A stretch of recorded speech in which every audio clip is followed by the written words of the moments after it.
Friends பாருங்க, எல்லாம் plastic அரிசி சொன்னாங்க.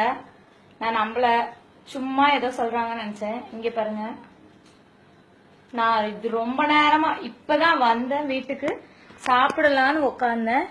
பாருங்க, தட்டுல எல்லாமே போட்டுக்கிட்டேன். அதுல இருந்து தான் ஒரு இது எடுத்திருக்கேன். கரெக்டா நான் சாப்பிடும் போது ஒரு வீடியோ போன்ல வந்தது, அதை பார்த்துட்டு இருந்தேன். பார்த்தா அது இது நான் முந்தா நேத்து வாங்கின அரிசி. இது சாப்பிடும் போது என் ஹஸ்பண்ட் சொன்னாரு, இது டேஸ்ட் நல்லா இல்ல, இது சாப்பாடு மாதிரியே இல்ல அப்படின்னு சொன்னாரு. சரி, ரைஸ் மாத்திட்டு வேற வாங்கிட்டோம். பட் ஆல்ரெடி நான் காலையில வடிச்ச சாப்பாடு இது. பாருங்க, நான் நம்பவே இல்லை. இது என்னதான் எவ்வளவு நேரமா நான் இதை பிசைறேன், இது என் கையில ஒட்டவே இல்லை. உண்மையான அரிசி இப்படி எல்லாம் இருக்காது.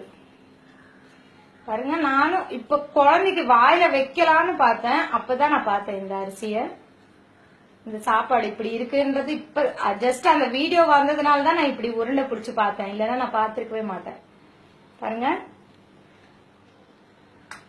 பவுன்ஸ் ஆகுது பாத்தீங்களா?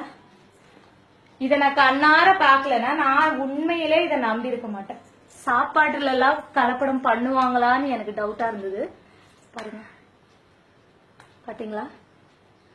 சோ அரிசி வாங்கின உடனே செக் பண்ணுங்க, ட்ரை பண்ணி பாருங்க.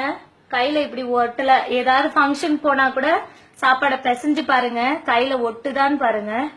அப்படி ஒட்டலன்னா தயவு செய்து அதை சாப்பிடாதீங்க, குழந்தைங்களுக்கு கொடுக்காதீங்க.